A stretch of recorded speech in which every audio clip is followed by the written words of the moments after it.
vous avez vu la décision qui est tombée? Ouais. Vous avez vu? Vous avez vu la décision qui est tombée? Richard Ferrand va prendre le Conseil constitutionnel.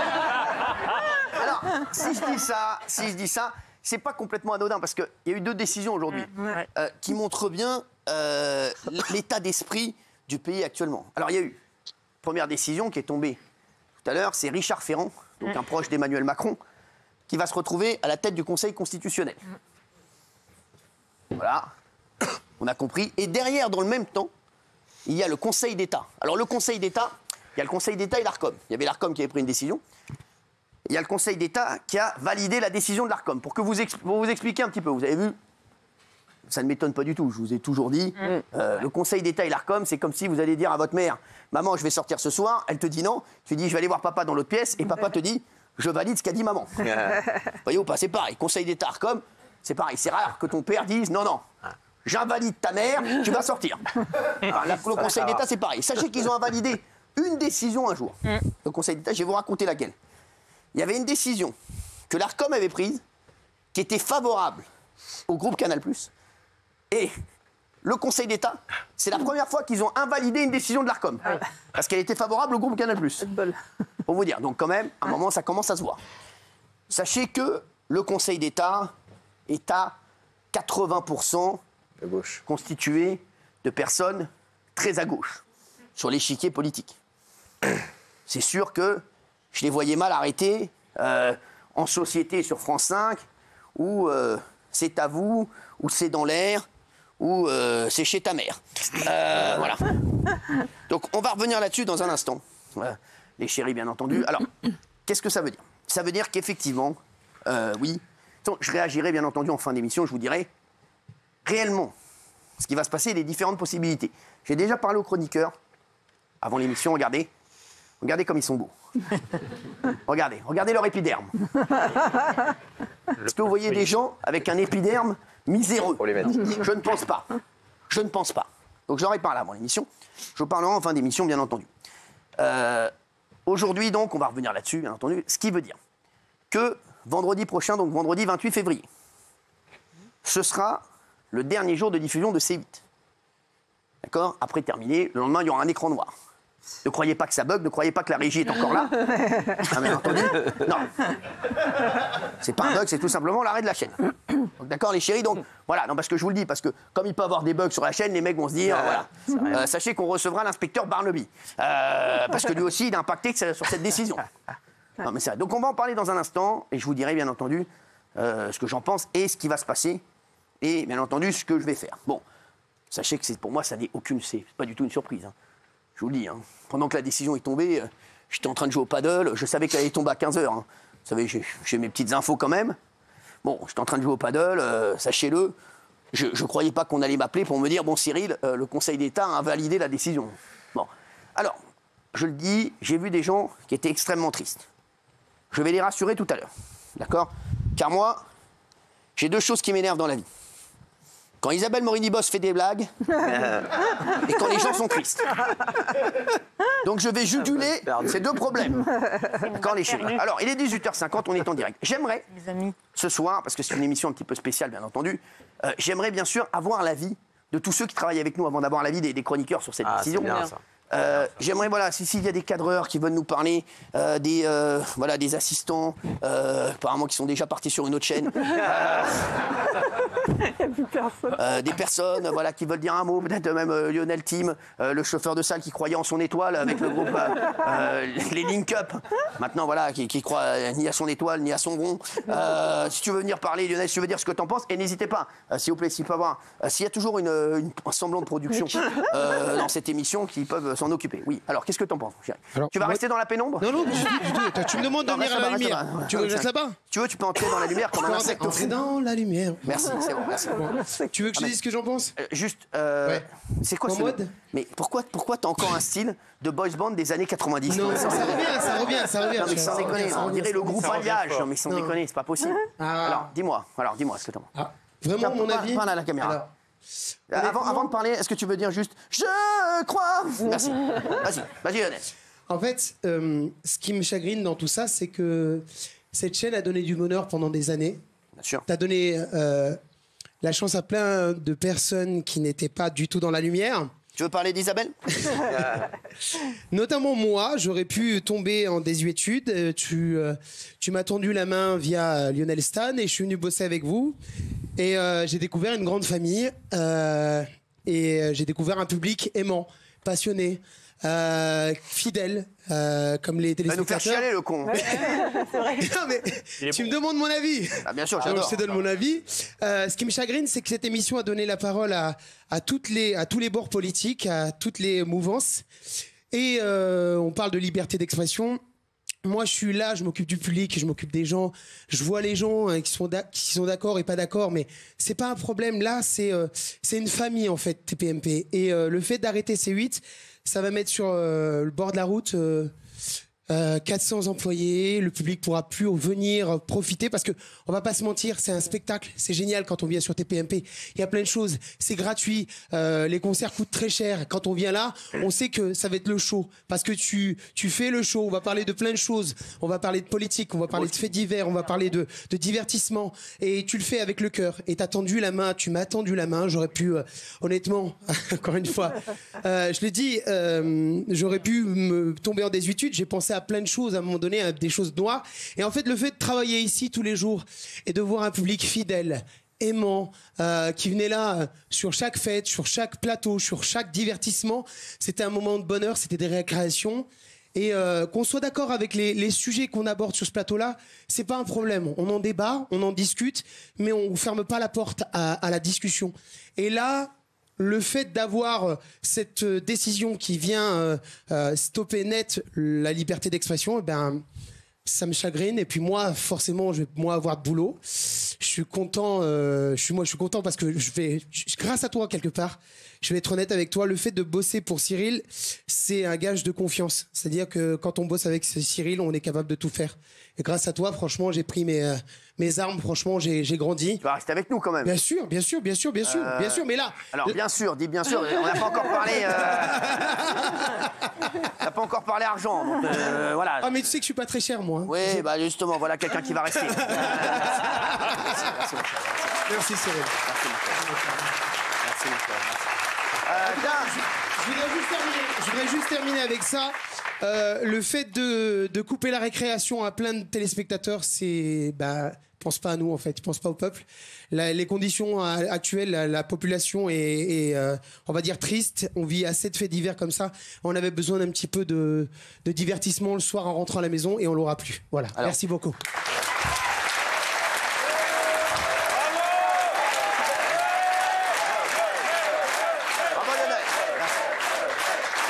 Merci.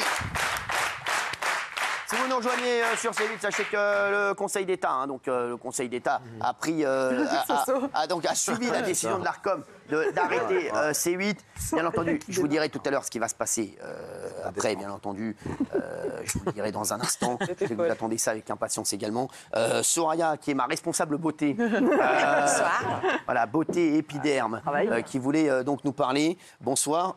Vous nous appelez d'où? Châlons-en-Champagne. D'accord. Ça va vous sinon?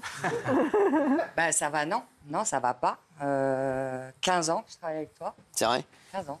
Tu trouves que je suis plus beau maintenant ou avant? Non, pas maintenant. Ah ouais, maintenant, dis tout de suite que j'étais un boudin. Il y a de l'évolution. Et en fait, moi, je suis... je sais pas, j'arrive pas à réaliser. Et 15 ans à tes côtés, 15 ans...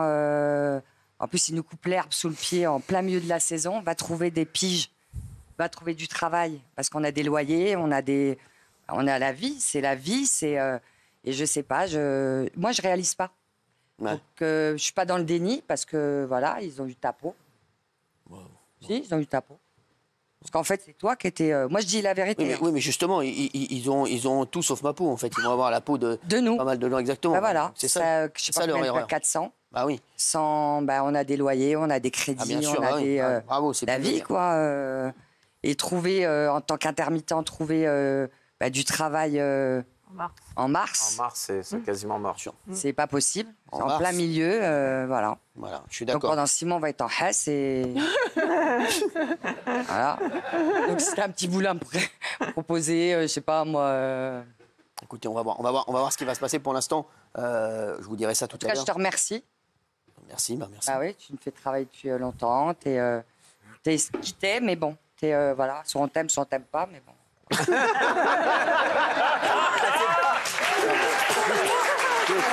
Soraya, t'as raison. Elle a raison. Soraya. J'ai pas mon diplôme. Non, mais ça fait des années que je lui demande son diplôme. Elle avoue enfin. Elle avoue enfin qu'elle n'a pas eu son diplôme. C'est au moins un scoop dans cette émission. Non, je voulais dire, justement, moi, je pense que le problème qu'il y a, c'est que ils n'ont pas eu ma peau, ils ont eu la peau de personnes qui n'avaient rien à voir dedans. Justement, je pense que je suis le seul à qui ils vont pas avoir la peau, donc c'est ça le problème. C'est encore, ils ont tapé à côté. C'est quand même dingue. Et donc, voilà.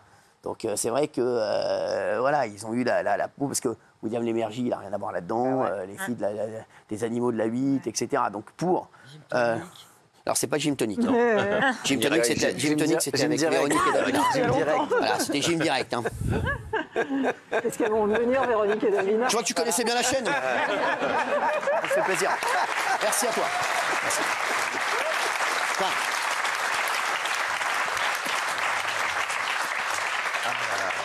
Voilà. Jeff, mon responsable coiffure.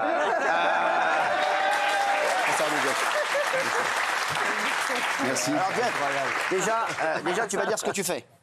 Bah, je suis assistant plateau sur la moto. Et bien sûr, vous avez reconnu, bon, on ne voulait pas faire, c'est un happening, c'est Sylvester Stallone. Ça, c'est Adrienne, c'est autre chose. Il l'a fait hyper bien, je sais. Il l'a fait un jour tout nu, c'est incroyable. Merci. Mon Jeff, alors tu voulais dire quelque chose, mon cher. Oui, ça fait longtemps que tu travailles avec moi, toi. Bah oui, je l'ai connu, il n'avait pas de cheveux. Oui, ça, c'est pas vrai. Ça, c'est pas vrai. Je me souviens de la première fois où tu m'as vu sur le plateau, où je sais pas, tu as dû être choqué justement par la longueur de mes cheveux. Tu m'as dit, oh, il faut qu'on fasse un truc ensemble. Et régulièrement, tu me faisais venir sur le plateau pour faire quelques guignoleries. Qu'est-ce que tu penses de cette décision, toi? C'est un scandale. Bien sûr. Tout simplement. De toute façon, comme tout le monde ici le pense, c'est juste une honte. Couper une chaîne qui fonctionne, supprimer des emplois, priver le public d'une émission récurrente et qui ne lasse personne, c'est juste surréaliste, quoi. C'est dingue, il a raison. C'est vrai que ne lasse personne, parce que c'est vrai qu'on est. Mais oui, bien évidemment. 15 ans après, on est encore en record d'audience cette semaine encore, et les semaines cette saison. C'est absolument incroyable, Jeff. C'est vrai. Ben oui, c'est pitoyable. Et t'es confiant? Tu sais que pour l'avenir ou pas? Confiant, ça va être compliqué, oui, ça va être très compliqué. Voilà, après, je sais que toi, tu feras le maximum. Ah bah, ça sera avec grand plaisir. D'ailleurs, tu sais très bien, je te l'ai déjà dit plusieurs fois, j'aurais beaucoup aimé m'asseoir à la table. Bah, oui, bien souvent. Si toi, il y en a tellement qui servent à rien. Oui. Non, voilà, j'aurais beaucoup aimé faire partie de ton équipe de chroniqueurs. Bon.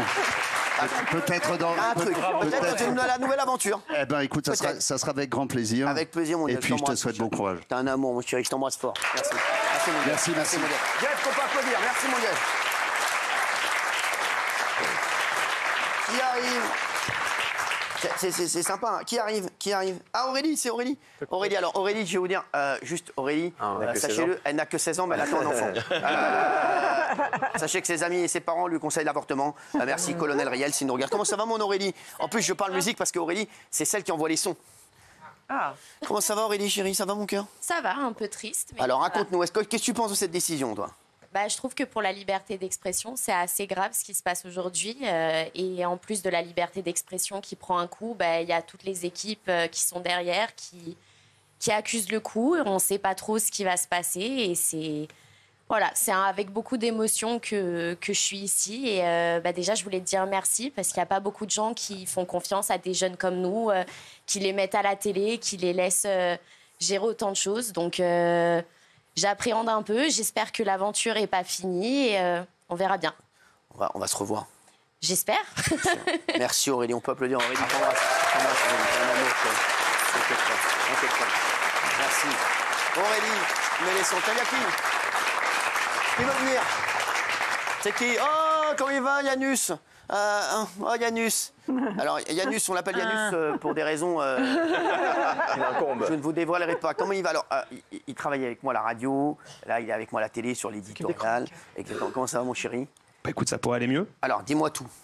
Écoute, ceux qui sont, par exemple, comme moi en facture, Ouais. À partir de mars, on est à 0 €. Bah, On c'est n'a ça. plus de taf. Donc évidemment, il y en a qui ont le chômage, mais il y en a qui sont en facture et qui galèrent à trouver du taf parce que quand on est dans ce métier, c'est un métier saisonnier. Les émissions commencent en général en août pour terminer en juin. Et là, pour trouver du taf en février, mars, ça va être très compliqué. Donc voilà. Bon. Donc le Conseil d'État, l'Arcom, ils ont encore réussi leur coup. Voilà. Je te sens énervé quand même, mon Yanus. Un peu. Hein? Ouais. T'es colère. Il y avait un espoir. Non, alors moi je te le dis. Alors, je vous le dis, t'aurais mieux fait de venir me voir. Je t'aurais dit qu'il n'y avait aucun espoir. Non mais vraiment, moi je vous l'ai tous dit ici. Oui, c'est vrai. Je vous l'ai tout dit. Je vous l'ai dit, c'est une énorme fumisterie. Sachez-le, c'était vraiment. Quand je vous dis aucun espoir, c'est aucun espoir. Hein. Bien sûr. En fait, on savait qu'il n'y avait pas d'espoir, mais quand même, mine de rien, on s'y attend, on se dit. Et quand ça tombe, quand tout à l'heure il y a la notification, honnêtement, à la rédac, on était tous dégoûtés, quoi. Parce que ça a vraiment entériné la décision. Et pour le coup, si l'Arcom a réussi un truc, c'est de ne tous nous mettre dans la merde, en fait. C'est ça. C'est-à-dire que évidemment, il y a les animateurs. En vrai, on va pas se mentir, les animateurs, ça gagne très bien la vie, mais ça va être quand même difficile. Mais les petites équipes, on gagne beaucoup moins d'argent. Ils ont voulu, voilà, je te le dis, ils ont voulu sanctionner, à mon avis, l'actionnaire du groupe et moi. Bien sûr. Et en fait, ils ont sanctionné tous ceux qu'il fallait pas sanctionner. Donc pour vous dire, c'est une décision d'une bêtise, mais incroyable. Et si je peux dire un truc, c'est que moi, j'assume totalement le fait d'avoir bossé avec toi depuis plus de 10 ans. D'avoir travaillé pour le groupe de Vincent Bolloré et pour le groupe Canal+, et pour H2O. Et merci beaucoup pour ces belles années. J'espère que ça va continuer plus tard, on va dire l'année prochaine. Exactement, ne vous inquiétez pas. Merci, mon chéri, merci. Merci. J'aimerais vraiment que vous réagissiez, non pas pour vous, voilà, parce que voilà, c'est plus... Vous réagissez à cette décision. Qu'est-ce que vous en pensez de cette décision? Il y a qui? Sacha Forman. Alors lui, c'est lui qui fait l'émission de Pascal de la Tour du Pin, qui est là-bas. C'est elle que je vois derrière. Bravo. Voilà, je vois rien. C'est qui? Bonsoir. Très bien, bonsoir. C'est une meuf. Merci. Bonsoir, madame. Je croyais que vous étiez Pascal de la Tour du Pin. C'est une meuf en rouge. Merci. Bonjour, madame. Vous voulez réagir? Merci. Excusez-moi de vous déranger. Merci. Excusez-moi. Comment ça va, mon chéri? Tu veux pas prendre ton micro? T'en as rien à foutre? Merci. Écoute, on va pas se mentir, on n'était pas vraiment surpris aujourd'hui, parce qu'on s'y attendait depuis 6 mois maintenant, depuis le mois de juillet à peu près. Oui. Donc quand on a appris la nouvelle, en vrai, on était... Bon, ça fait toujours un coup, mais c'était pas vraiment aujourd'hui qu'on était dans le mal, en fait. On était depuis quelques mois déjà. Bon, moi, je suis sur PIA, donc peut-être que TPMP, c'était encore... PIA, c'était alors... c'est Pascal, Eric, Chen et les autres, pardon. Parce que là, c'est dans le monde de la téloge. PIA. Mais en gros, nous, quand on a vécu le truc, c'est vrai que moi, ça fait 10 ans que je suis ici. Et je vais être honnête, je me suis demandé, est-ce que je devrais culpabiliser? Est-ce que je suis peut-être pas le plus à plaindre? Moi, tu m'as donné la chance d'avoir un CDI ici, donc j'ai plein de potes à moi, par contre, qui vont partir, qui savent pas ce qu'ils vont faire, on se dit ensemble, mais qu'est-ce que vous allez devenir? Qu'est-ce que vous allez faire après? Il y en a certains qui ont commencé à trouver des pistes, d'autres pas vraiment. Et moi, ce que je voulais, c'était garder mon équipe. On était une vraie bande de potes, parce qu'on n'en parle pas beaucoup de ça. On parle beaucoup des gens qui sont les animateurs, les producteurs, tout ça. Ouais. Mais tous les gens dans l'ombre, en fait, on dit un chiffre 400 personnes, mais les gens, ils savent pas ce que ça représente 400 personnes, en fait. Ils se disent pas, c'est des gens des gens lambda, entre guillemets, qui prennent le métro tous les matins, qui ont des loyers, qui ont des charges, qui ont des problèmes de thunes. Moi, je connais plein de gens à H2O qui sont, je vais pas donner des noms, mais qui ont des petits soucis aussi. On va pas donner les problèmes. Mais voilà. Puis on va pas citer Benjamin Castaldi. On embrasse. Oui. Mais voilà, nous, quand on en parlait entre nous, on se disait toujours, il y avait un espèce de décompte qui se faisait. Au début, c'était mois de décembre, parce qu'on savait pas si ça allait être au mois de décembre ou ça allait s'arrêter. Il y avait des rumeurs. Après, il y a eu le mois de février. Donc, depuis le mois de janvier, on se dit, il nous reste 6 semaines, il nous reste 5 semaines, il nous reste 4 semaines. En fait, ce qui est dur pour nous, c'est que c'était un peu une agonie. Là, il nous reste un peu plus d'une semaine maintenant. Ouais. Exactement. Oui. Et nous, c'était un peu une agonie, en fait, une antagonie, parce que tous les jours, on se disait, il reste 2 semaines. Qu'est-ce que tu penses de cette décision? Est-ce que tu penses de la décision qui a été prise? Elle est scandaleuse. Elle est scandaleuse. Parce que quand tu vois que c'est le premier talk de France, première chaîne de la TNT. On apprend ça aujourd'hui, alors que 2 jours avant, on fait le record historique de l'émission. Ça veut tout dire, je pense. C'est pratiquement le double du deuxième talk maintenant. C'est quand même incroyable. Donc voilà, j'espère qu'on va rebondir tous ensemble. Ah oui. T'es confiant? J'espère. Moi, oui, personnellement, je vous fais confiance. À chaque fois qu'on a eu des galères ici, on a toujours su rebondir. C'est vrai que c'est la plus grosse qu'on ait connue, je pense. Moi, en tout cas, depuis 2015, quand je suis arrivé, c'est la plus grosse que je vois. Il y a eu aussi quand Daniel s'est coupé les cheveux. Quand même, on a eu du mal à s'en remettre. Voilà. Mais donc, on vous fait confiance. T'inquiète pas, mon chéri. Merci, mon Sacha, qu'on embrasse.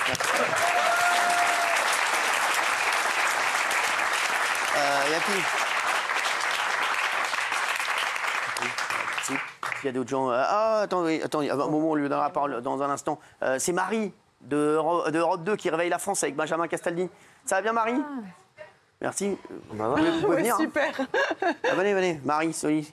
Marie qui est sur Europe 2 tous les matins avec Benjamin Castaldi. Voilà. Merci.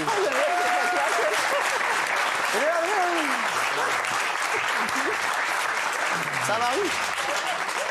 Ah, Marie qui est habillée par Anne Romanoff. Merci, Marie. Vous ne reconnaissez pas vos équipes? Mais non, mais je vais aller de loin. Mais vous êtes dans la pénombre. C'est pour ça. Comment ça va? Qu'est-ce que vous faites tout là? Ça me fait plaisir. Tous, maintenant, ça fait plaisir, franchement, Marie. Quand même, on est c'est un amour, Marie. On peut l'applaudir. Merci, Marie. Le matin, tu rentres de sur un bisou, ma Marie. C'est un amour, chérie. Franchement, ça me touche. Ça me touche. On est là tous ensemble et c'est hyper important. Je suis très touché par Marie. Franchement, t'es un amour, ma chérie. Voilà, avec plaisir. Alors, elle est sur Europe 2 tous les matins. On réveille toute la France. Et les gens t'adorent. Sache-le, les gens t'adorent. Ouais. Ah, je te jure. Moi, j'adore les gens. Donc. Bravo, Marie, qui est un grand talent. Merci, Marie. Merci d'avoir été avec nous. Merci, ma chérie. Ça me fait plaisir. Merci, Tana.